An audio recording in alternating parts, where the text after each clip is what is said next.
যে সেক্টরে সরাসরি এইচএসসি শিক্ষার্থীরা এসে ভর্তি হতে পারে, সেই সেক্টর কোনোভাবেই বা সেই সেক্টরের শিক্ষার্থীরা কোনোভাবেই এইচএসসি সমমান হতে পারে না। 2 দিন পরেই হওয়ার কথা ছিল, কিন্তু সেটি শুধুমাত্র একটি রিটের কারণে স্থগিত করে দেওয়া হয়েছে। এটা সম্পূর্ণ অযৌক্তিক। যারা দেশের সরকারের কোটি কোটি টাকা খরচ করে নিজেদেরকে স্নাতক প্রকৌশলী, ডিগ্রি প্রকৌশলী হিসেবে পরিচয় দিচ্ছে, তারা কেন নিম্নস্থ পদে আসার চেষ্টা করছে?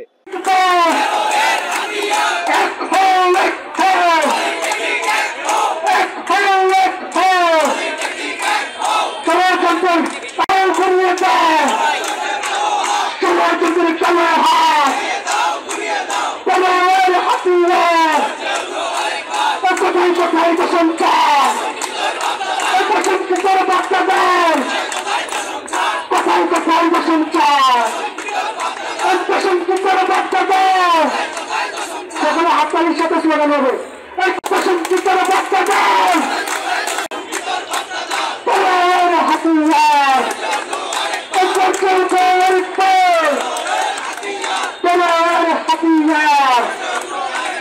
আমার গায়ের রক্ত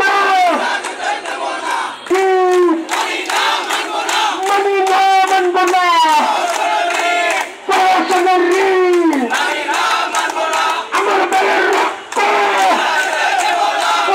আমাদের মেট্রো স্টেশনগুলোতে মেট্রো রেলে সেকশন ইঞ্জিনিয়ার একটা পদ রয়েছে, যেটা কাদের পদ?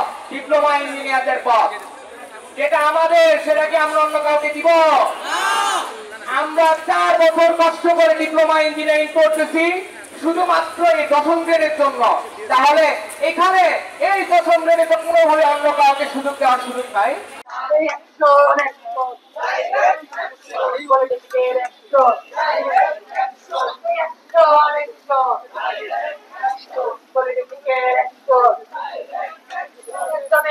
খবর দে,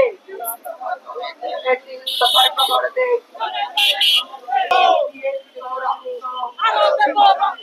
রক্তের বন্যায় সকলকে ব্যানারের পিছনে